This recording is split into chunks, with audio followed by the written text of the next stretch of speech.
না বৌদি না, আমি পারবো না আগে মুখ ঢুকাতে। আমি আগে ডাব খাবো। যদি ডাবের জল মিষ্টি হয় তাহলে মুখ নামাবো। আরে ও দেবরজি, তোকে কি কখনো ডাব খেতে মানা করেছি? না, ডাবের জল। তোর মনে যা চায় ডাবের জল, ডাব, নারকেল সব তোর। তবে শুধু একটাই অনুরোধ, যখন আমার মন চাইবে ডাক দিলে চলে আসতে হবে। হ্যাঁ বৌদি, অবশ্যই। তুমি যখনই ডেকে যেভাবে যেখানে যেই অবস্থায় বলবে ঠিক সেইভাবেই হবে। ঠিক আছে দেবরজি, এখন নে, এই জেলটুকু মেখে নে, তাহলে অনেক সময় ধরে গাছে উঠতে পারবি। তবে দেবরজি, গাছে উঠলেই হবে না, গাছের সব ফল, ফলের রস সবই কিন্তু খেয়ে শান্ত করতে হবে। বন্ধুরা, আমার নতুন রাত্রি বৌদি, যাকে আমি বিয়ের দিন থেকেই পছন্দ করতাম, সেদিন থেকেই ভাবতাম যে কিভাবে এই বৌদির গাছে ওঠা যায়। ভাগ্যিস আমার দাদা বাইরে চাকরি করত, সেই সুবাদে সে বৌদিকে বাড়িতে রেখে যায়। আর এই সুযোগে আমি বৌদিকে নিজের করে নিয়ে সকল আশা আকাঙ্ক্ষা ইচ্ছা প্রয়োগ করতে পেরেছিলাম। কি না তা অবশ্যই সম্পূর্ণ গল্প শুনলে বুঝতে পারবেন। পরবর্তীতে কিভাবে বৌদির গাছে উঠলাম, ফল পারলাম, সব জানতে পারবেন এই পুরো গল্পে। বন্ধুরা, তোমরা সকলে আমার গল্প শোনো, কিন্তু চ্যানেলটি সাবস্ক্রাইব করো না, তাই তোমাদের কাছে রিকোয়েস্ট, প্লিজ চ্যানেলটি সাবস্ক্রাইব করুন।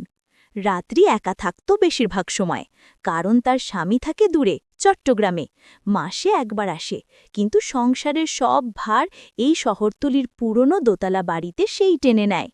তার বয়স মাত্র ২৪। বয়সে ছোট দেবর অনেক, থাকে পাশের ঘরে। ২১ বছর বয়স, সদ্য কলেজ শেষ করেছে।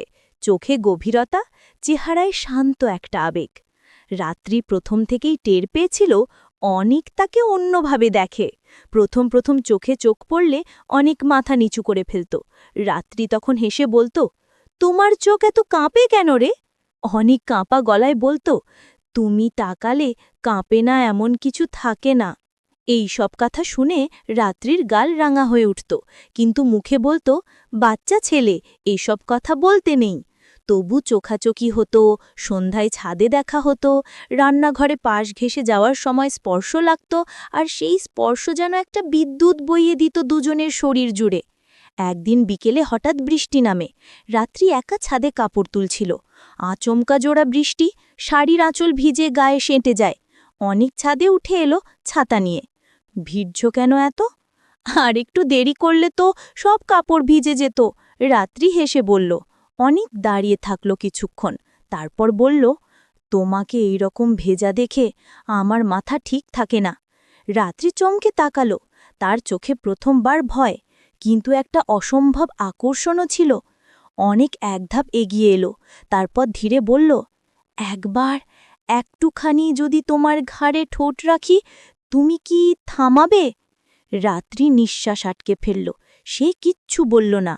চোখে ছিল এক ধরনের আত্মসমর্পণ। অনেক ধীরে এগিয়ে এলো, তাদের মাঝখানে ছাতা আর ছিল না। বৃষ্টির মধ্যে ভিজে দাঁড়িয়ে থাকা দুটো শরীর।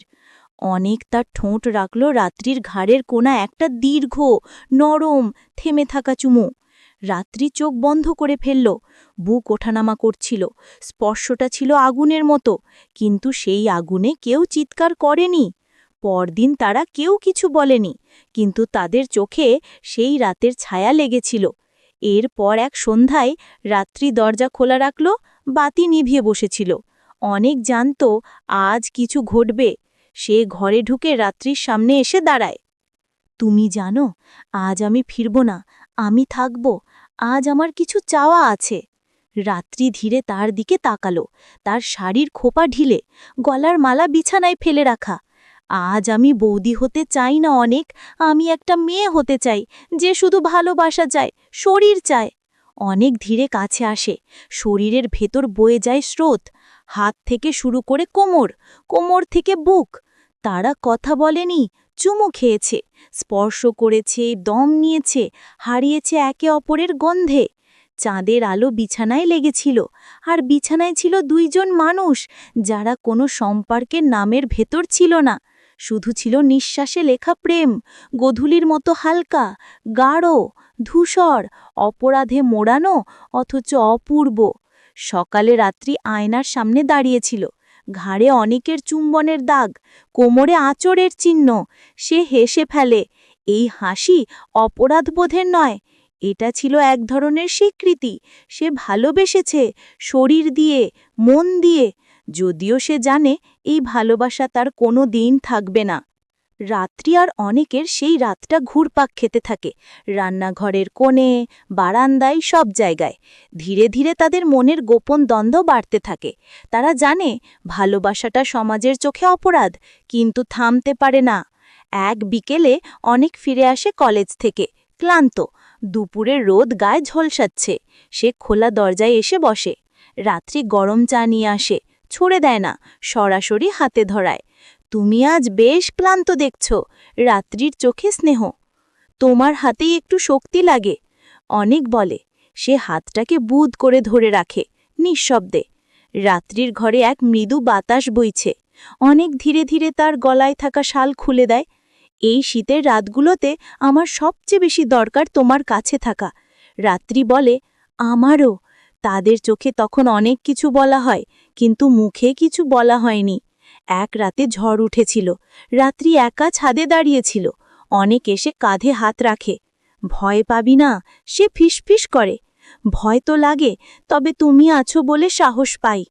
একটু ঘুম আসা গলা থেকে বেরিয়ে আসে, তোমার শরীরটা আমার হাতে থাকলে ভালো লাগতো। রাত্রি একটু পিছিয়ে আসে, আমি ঠিক পারছি না। আমি তোমাকে কখনো চাপ দিইনি, তবে তোমার প্রতিটা স্পর্শ চাই আমার মনে। রাত্রি তখন চোখ বন্ধ করে, ধীরে তার হাত অনেকের হাতে দিয়ে দেয়।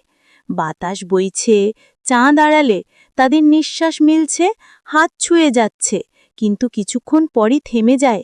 এক দুপুরে রান্নাঘরে অনেক হঠাৎ বলল, তুমি কি আমার কাছে আসবে, একটু কাছে? রাত্রি নীরবে মাথা নাড়ে, পা ধীরে এগিয়ে আসে। তারা মুখোমুখি দাঁড়িয়ে। অনেক ধীরে তার গালের কাছে হাত রেখে বলে, আমার কাছে এসো, আমি তোমাকে চাই। রাত্রির চোখ ভিজে আসে, তুমি যেদিনই চাইবে আমি তোমার হব। একটি বিকেলে বৃষ্টি আসে, মাঝে মাঝে ঝিমঝিম শব্দ। তারা একসাথে রান্নাঘরে। রাত্রি হঠাৎ অনেকের হাত ধরে তার কোমর ঘিরে নেয়। অনেক জড়িয়ে ধরে, দুই হাতে শক্ত করে। একটু দীর্ঘ মুহূর্ত, তারপর স্পর্শ বাড়ে, চুমু গাঢ় হয়। তাদের শরীর এক হয়ে যায়, বাতাসের গন্ধে ভেসে যায়। কেউ বাইরে নেই, কেউ ভেতরে নেই, শুধু আছে তাদের দুইজন। অনেক চুপচাপ মৃদুস্বরে বলে, আমি তোমাকে হারাতে চাই না, কিন্তু জানি আমাদের পথ সহজ নয়।